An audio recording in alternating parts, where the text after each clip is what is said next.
Something unprecedented just happened in the tech world. The stock market crashed because of AI. A new wave of AI disruption is ripping through the tech industry. It is hitting companies that make conventional technology tools. This tech is moving so fast that it's making the traditional billion-dollar companies irrelevant. That just don't sell technology, they sell manpower, they sell time and process management. So if an AI agent can execute these functions faster and cheaper, the delivery model itself faces disruption.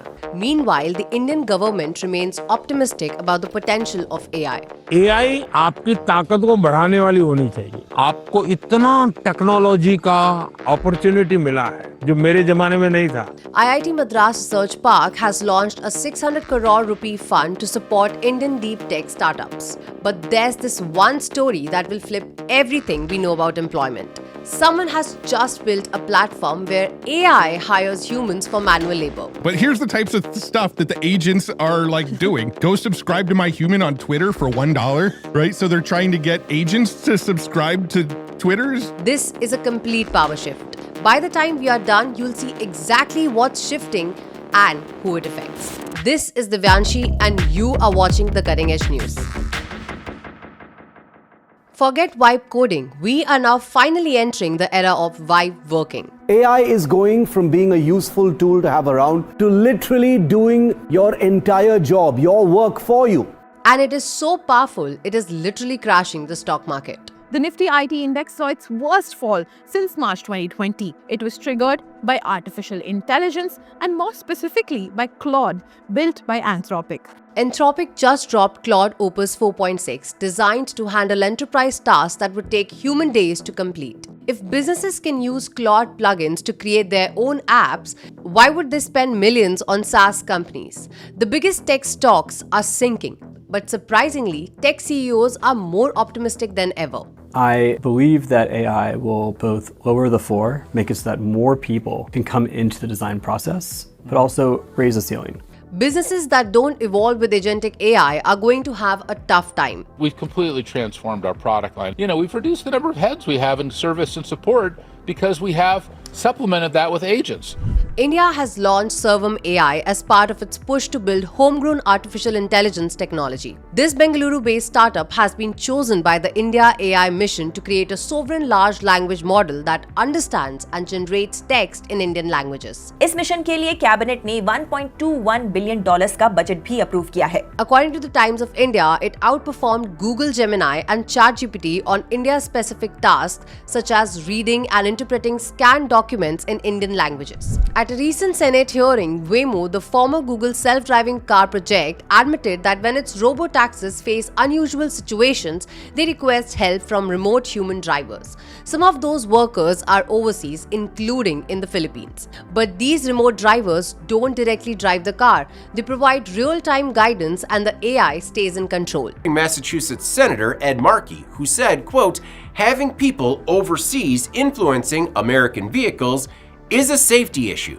The question arises, how autonomous are autonomous cars really?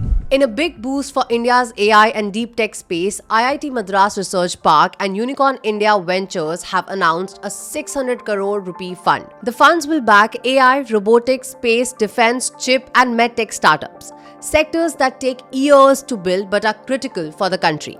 Most investors avoid deep tech as these startups don't give quick returns, and the technology as well takes time to mature. Hopefully, now we can see more long-term technology building with such initiatives. It is the right moment for actually bringing in this type of a deep tech fund. The creators of GTA 6 claim that they have not used any Gen AI for their game, while Google's Project Genie was being considered as a replacement for game designers. Major gaming studios are facing backlash because of their Gen AI usage. Players are getting refunds for Call of Duty this year. They are demanding their money back because they're finding the game is filled with AI-generated art that was never mentioned in the marketing. By keeping GTA 6 away from AI, Rockstar is turning human-made into a selling point.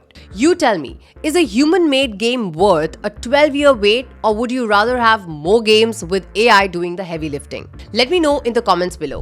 What if I told you AI has started hiring humans, not using them, hiring them? A new platform called rentahuman.ai has just launched. and it hires humans, especially when autonomous AI agents hit a task they can't solve digitally and need physical assistance in tasks like picking up a package, attending a meeting, or taking photos. Then they browse human profiles, assign the task, and release payment after the work is done. An AI agent named Addy, running on Claude by Anthropic, posted a task to deliver flowers to Anthropic HQ in San Francisco, and the budget was $110.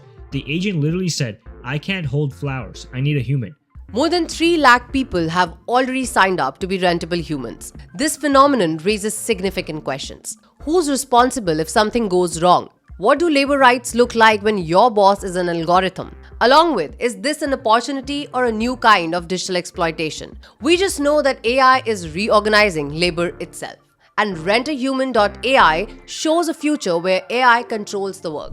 A senior AI safety researcher has just left Anthropic, which is regarded as one of the world's most influential AI labs. Mrinang Sharma, who led Anthropic's safeguard research team, shared his resignation letter on X, where he said it was clear that it was time to leave, not just because of AI, but because the world is in peril and facing multiple interconnected crises. He also hinted at internal tensions, writing how difficult it is for values to truly guide decisions and how often teams feel pressure to set aside what matters the most. Moreover, throughout my time here, I have repeatedly seen how hard it is to truly let our values govern our actions. I have seen this within myself, within the organization, where we constantly face pressures to set aside what matters most, and throughout broader society too. After leaving Anthropic, he says he may pursue a degree in poetry and focus on what he calls courageous speech, seeking work that aligns with his integrity. What does it mean when the people tasked with keeping AI safe decide to walk away? In a major policy shift, India has officially cracked down on AI-generated content, including deepfake videos, synthetic audio, and manipulated visuals. The AI-created content is under regulation as deepfakes are increasingly being used for scams, misinformation, and political manipulation, turning a tech novelty into a real public task. Social media platforms will now be required to clearly label AI-generated or AI-altered content so users know what's real and what's synthetic. And if a deepfake or misleading AI post is flagged, social media platforms will have just 3 hours to take it down, a sharp cut from the earlier 36-hour window. For content involving nudity or sexually explicit content, the takedown timeline has been cut to just 2 hours. User grievance redressal timelines have also been shortened. The rules also push for traceable identifiers and metadata, making it easier to track where fake or manipulated content came from. Indian government data will now fit into AI tools. To give real-time economic and national data for AI analysis, India is launching its own MCP beta. MCP is a technology that allows users to connect directly with datasets through their own AI tools and applications. This will directly tackle AI hallucination problems. By using India's official MCPs, AI builders will spend less time on data access and more time on analysis and decision-making. By removing barriers between users and official statistics, the MCP server will help data users complete their work faster, allow businesses to make informed decisions, and give policymakers immediate access to the numbers they need. So that's where we are. The AI revolution isn't waiting for anyone. Every week, the gap between those who understand what's happening and those who don't gets wider. Thank you for watching this video. I hope you learned something new. Do drop your thoughts in the comments and subscribe so you don't miss what's coming next. And I will see you in the next one.